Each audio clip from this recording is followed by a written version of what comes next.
الحمد لله الذي جل وعلا، والصلاة والسلام على شموس الفضل وأعلام الهدى، وعلى آله النجبى وأصحابه الذين هم خلاصة العرب العربا وخير الخلائق بعد الأنبياء. أما بعد، فأعوذ بالله من الشيطان الرجيم. بسم الله الرحمن الرحيم. قد أفلح من تزكى وذكر اسم ربه فصلى، بل تؤثرون الحياة الدنيا والآخرة خير وأبقى، إن هذا لفي الصحف الأولى صحف إبراهيم وموسى.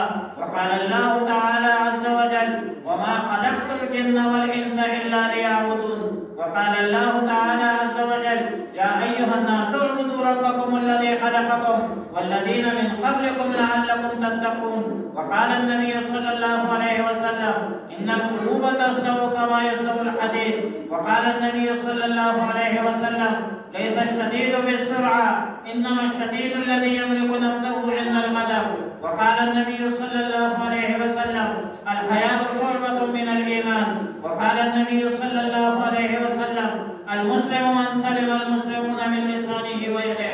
وقال النبي صلى الله عليه وسلم: إنما الأعمال بالنيات وإنما لكل امرئ ما نوى، ومن كانت هجرته إلى الله ورسوله فهجرته إلى الله ورسوله. وقال النبي صلى الله عليه وسلم: الغيبة أشد من الزنا.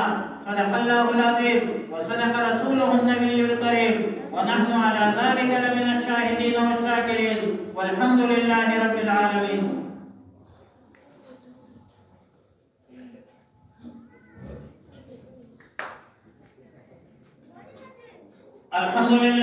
الحمد لله الذي حمدا طيبا كثيرا مباركا كما امر، ونشهد ان لا اله الا الله وحده لا شريك له ارغاما لمن جهد به وكفر. ونشهد ان سيدنا وسندنا ومولانا محمدا عبده ورسوله سيد الخلائق والبشر، وعلى اله واصحابه هم مفاتيح الرحمه ومصابيح الغرر. أما بعد، فأعوذ بالله من الشيطان الرجيم. بسم الله الرحمن الرحيم.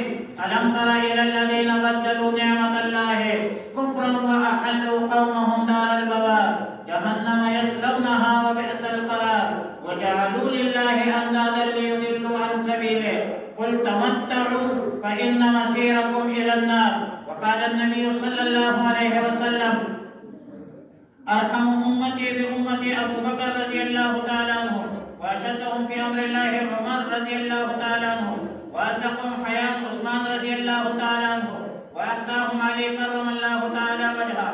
وقال النبي صلى الله عليه وسلم: عليكم بسنتي وسنة الخلفاء الراشدين المهديين، تمسكوا بها وعدوا عليها بالنواجذ.